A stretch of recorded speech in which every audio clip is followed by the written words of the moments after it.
दोस्तों, हम सब सूर्यपुत्र कर्ण के बारे में तो जानते ही हैं कि वह महाभारत के सबसे महान योद्धाओं में से एक थे और हम ये भी जानते हैं कि वह कितने बड़े दानवीर थे। यहाँ तक कि जब इंद्रदेव ने ब्राह्मण के रूप में उनसे उनका कवच कुंडल मांगा तो उन्होंने बिना कुछ संकोच अपना कवच व कुंडल दे दिया, जबकि वह जानते थे कि अगर उनके पास कवच व कुंडल रहता तो कोई हरा नहीं सकता था, लेकिन फिर भी उन्होंने अपना कवच कुंडल दे दिया।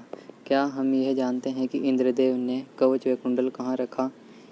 क्या वह उसे अपने साथ स्वर्ग ले गए या फिर उन्होंने उसे कहीं पर छिपा दिया?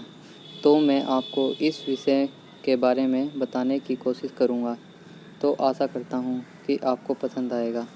तो दोस्तों, कर्ण के कवच व कुंडल कहाँ हैं, उसके विषय में प्रश्न आते हैं। पहला प्रश्न, ऐसा कहा जाता है कि कर्ण के कवच व कुंडल के साथ देवराज इंद्र स्वर्ग में प्रवेश नहीं कर पाए थे, क्योंकि इन्होंने इसे छल से प्राप्त किया था। तो उन्होंने इसे किसी समुद्र के किनारे पर छिपा दिया।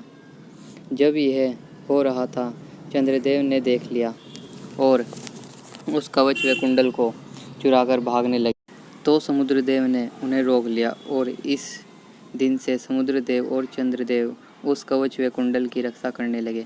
ऐसा कहा जाता है कि इस कवच व कुंडल को पौरी के निकट पोनर में छिपाया गया है और कोई भी इस तक पहुंच नहीं सकता, और कोई इस कवच व कुंडल तक पहुंच जाएगा तो हमें पता है कि वह बहुत ही विनाशकारी कार्य कर सकता है। दूसरे प्रमाण, जब इंद्रदेव व कवच कुंडल लेकर जा रहे थे तो एक आकाशवाणी हुई, है इंद्र, तुमने बड़ा पाप किया है। अपने पुत्र अर्जुन की जान बचाने के लिए तुमने छल पूर्वक कर्ण की जान खतरे में डाल दी है। अब तुम रथ के साथ यहीं फंसे रहोगे। तब इंद्र ने इस समस्या से बचने के लिए कर्ण को वचर रूपी शक्ति देते हुए कहा कि तुम इस वचर को जिसके ऊपर भी चला दोगे वह इसके प्रभाव से बच नहीं पाएगा, लेकिन इसका प्रयोग सिर्फ एक बार ही किया जा सकता है। और ऐसा कहा कि इंद्रदेव ने वह कवच व कुंडल स्वर्ग में ले जाकर कहीं सुरक्षित रख दिए और आज भी वह वहीं पर रखे।